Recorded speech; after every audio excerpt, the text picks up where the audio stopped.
কেন বলে এক সপ্তাহ পরে ময়দানে দৌড়তে হবে, এখন যদি দৌড়ই ফেলি বেশি বেশি ক্লান্ত হয়ে যাবো, ওই দিন হেরে যাওয়া লাগবে। বিষয়টা কি এরকম নাকি?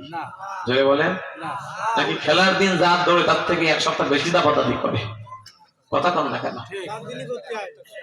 খেলার মধ্যে যদি জয়লাভ করার জন্য ক্রিকেট খেলা হয়, বিশ্বকাপ খেলা হয়, এটাও কিন্তু হালাল খেলা না। জোরে বলেন হারাম খেলা।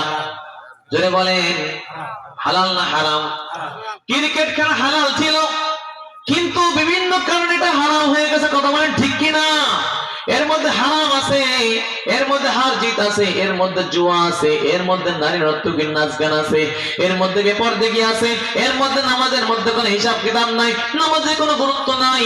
এতগুলা যখন হারামের কারণ পাওয়া যায়, তখন হালাল খেলাও এতগুলা হারামের কারণে হালালটা হারাম হয়ে যায়। কথা বলেন ঠিক কিনা?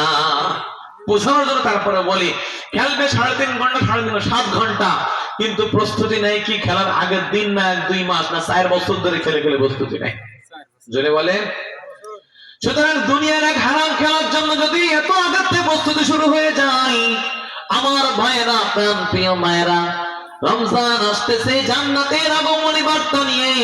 আমাদেরকেও রমজানের রোজার হক আদায় করে রাখার জন্য এখন থেকেই বেশি বেশি তেলাওয়াত, এখন থেকেই বেশি বেশি নফল নামাজ, এখন থেকেই রোজা, এখন থেকেই দান সদকা, এখন থেকে গুনাহ থেকে বাঁচতে হবে কি হবে না? জোরে বলেন।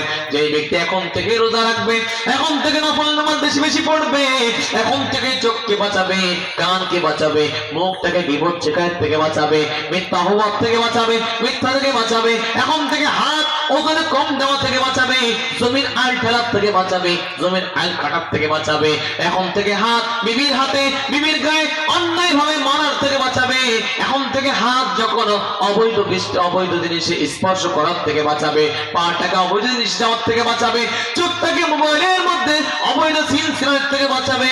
যেই লোকটা এমন বাঁচতে বাঁচতে রমজানের মধ্যে প্রবেশ করে, আর যে না বাঁচতে বাঁচতে রমজানের মধ্যে প্রবেশ করে, দুইজনের কাছে রমজানটা এক সমান নাকি আকাশ জমিন ব্যবধান? এক সমান না ব্যবধান? সুতরাং যে রমজানে শাবান থেকে প্রস্তুতি নিয়ে নেয়, ওই লোকটার শাবানটা বরকতময় হয়ে যায়। কথা ঠিক কিনা? আমরা শুধু দোয়াই করে আল্লাহ বরকতময় করে দাও, তো বরকতের জন্য নামাজ, নফল নামাজ বাড়ানোর দরকার আছে না নাই? বলেন। নফল রোজা রাখা লাগবে কি লাগবে না? বলেন, জোরে বলেন একটু। এখন থেকে কোরআনের তেলাওয়াত কি কম করা লাগবে না বেশি করা লাগবে? ওই রমজানে তো মেলা করতে হবে না, এখন একটু চুপচাপ থাক। হবে এটা? হবে? বলেন ভাই, হবে নাকি বেশি বেশি করার দরকার? রমজানে তো গুনার কাজ করা যাবে না, এখন একটু বেশি করে খাইনি হবে? সুতরাং প্রস্তুতি নিতে হবে আমাদের, তাহলে শাবানটা বরকতময় হবে। কথা ঠিক কিনা?